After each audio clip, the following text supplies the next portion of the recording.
स्पर्धा परीक्षात्मक अभ्यास करणाऱ्या विद्यार्थ्यांसाठी यूपीएससी आणि एमपीएससी मुख्यतः मेन्स ओरिएंटेड आपण आज लेक्चर घेणार आहोत.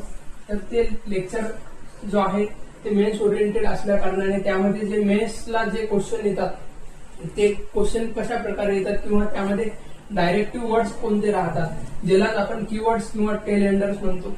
ज्याचा की अर्थ होतो प्रश्न जो आपल्याला दर्शवतो तो कोणत्या प्रकारे प्रश्न दर्शवतो किंवा त्या प्रश्नाला विचारण्याची विद्यार्थ्याकडून उत्तर देण्याची काय भावना असावी किंवा कशा प्रकारे त्याने उत्तर लिहावे हे त्या शब्दामधून दर्शविले जाते.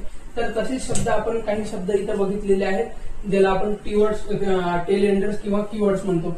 तर त्यामध्ये पहिला शब्द आहे इल्युसिडेट.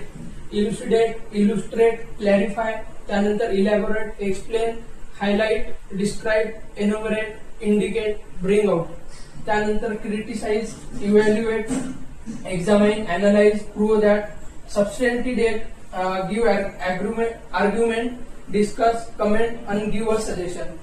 तर मित्रांनो याचा हाच व्हिडिओ तुम्ही नक्की शेवटपर्यंत बघा जो की तुम्हाला मेन्स ओरिएंटेड पूर्णतः फायदेशीर ठरेल.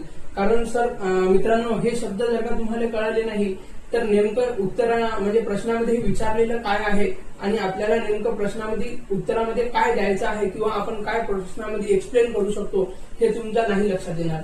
तर यासोबतच मी हा प्रत्येक शब्दाचा अर्थ तुम्हाला समजून सांगतो आणि त्याचबरोबर आपण यूपीएससीच्या मेन्स मध्ये या आधी आलेले या शब्दावरतून क्वेश्चन जे आलेले आहेत ते क्वेश्चन सुद्धा मी देखील तुम्हाला सांगतो.